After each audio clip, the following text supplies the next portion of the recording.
We talked about ExxonMobil being sued by some states to get information about what they knew or didn't know about climate change. Mm-hmm. Well, it turns out there's a document from 1982 from Exxon's M.B. Glazier, the manager of Environmental Affairs Program. They sent a memo to Exxon's management on the CO2 greenhouse effect, including a pretty well-documented understanding on how it works and even a graph, here it is, showing global temperature increase.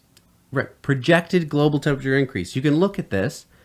It's pretty much accurate. It's showing, if you look at 2019 and you go up to the parts per million of CO2 that's in the atmosphere, we're basically right smack bang on, along with the temperature increase as well. Yeah, I mean, the effect was well known all the way back in the 80s, and they tried to hide it from all of us. And in fact, when they've been asked, did you know that your fossil fuels would be causing this problem? They all said, no. Not only didn't know, we're denying that it's even happening. Right.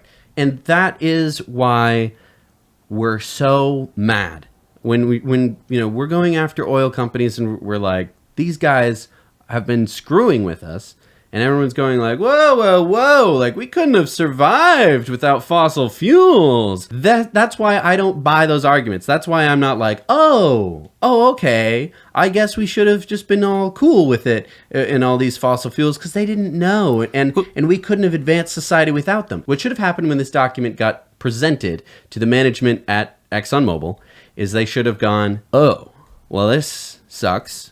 Let's sleep on it and let's kind of come up with what we're going to do and let's try and do the right thing. And they could have said, let's start switching to solar. Let's start switching to other clean, renewable energy, and we will be the leading authority on this. Let's take a couple steps back from that. Okay. They could have said, let's let the world know our findings. Let the scientists work out what this means, since we're dealing with the entire Earth. This wasn't like, only the southwestern corner of New Jersey is going to be affected. They were like, this is a global thing.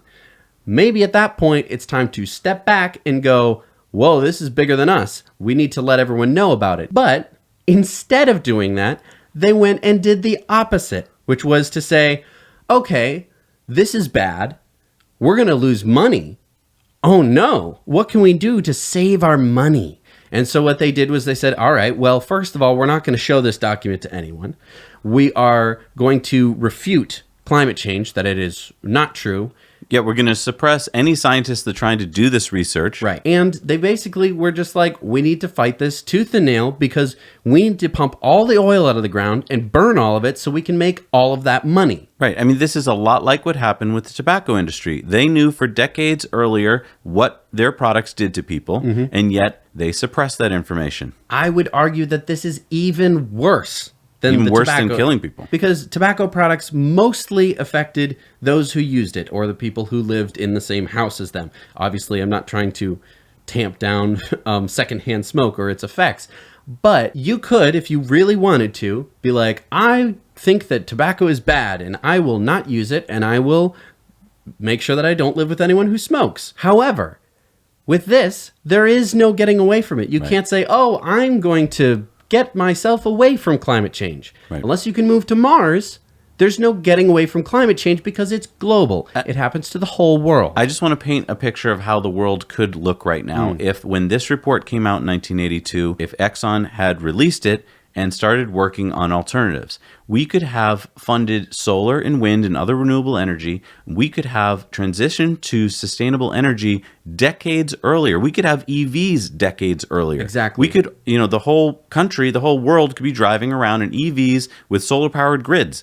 And I mean, you might be saying right now, like, but the technology wasn't there. Look, if in the 80s we started pouring the kind of money that oil can pour into learning about EVs, we would have like a Model S-esque vehicle by probably like 1994. Right. We would have like a Model S, that kind of range and acceleration and everything.